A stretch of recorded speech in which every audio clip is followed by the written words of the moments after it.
Hey guys, so today I'm going to talk to you about the new Cuda medium-sized net. So Cuda offers 3 net sizes, the small, medium, and large.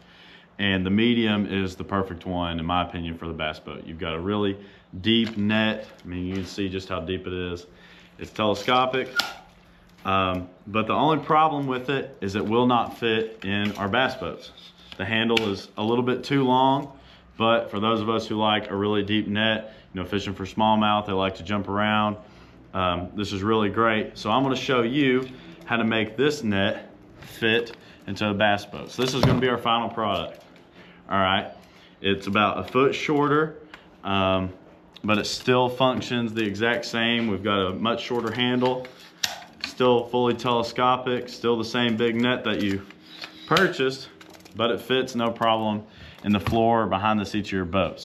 Okay guys, so for this project, these are the tools we're gonna need. We're gonna need a sawzall, a pipe cutter, super glue, a flathead screwdriver, some grip of your choice. This is just lizard skin for a baseball bat, electrical tape, and a measuring tape. To process off, first thing you need to do is take your new Cuda net and take this rubber end cap off. And this thing's gonna be glued on. So this is where the flathead screwdriver comes into play. You just slide it up under there and work the glue off, and it'll just pull right off. Right like that. I already broke that one up. It'd be a little bit tougher, but. So I've marked this with a Sharpie. See that green line?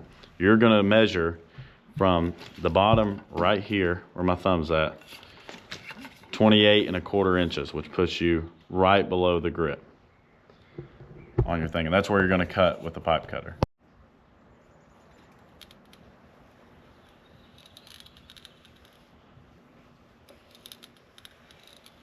So once you have cut this part off, then you have this black end on top of it as well.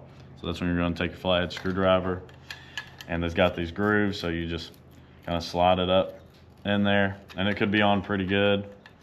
So you just got to work with it some. Eventually it'll just pop off right like that. And then you push this down all the way past the click. So you got to click there, you're going to push it all the way down like that to where this entire piece, that the telescopic piece, is all the way out.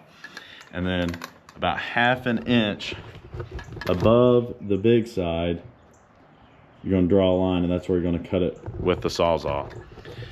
All right, so draw that line, you're gonna cut it with the sawzall. So that way you can see the line here.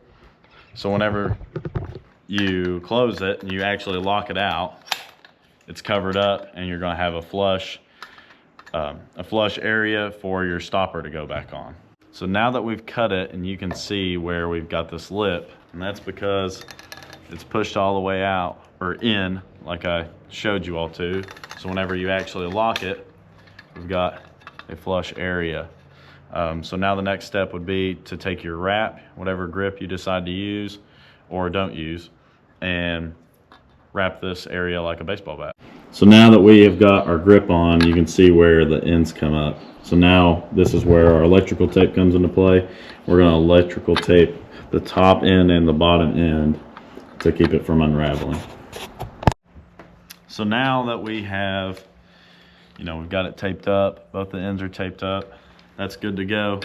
Now we've got our end cap. So what we're gonna do is we're gonna take our super glue and glue the inside of the cap.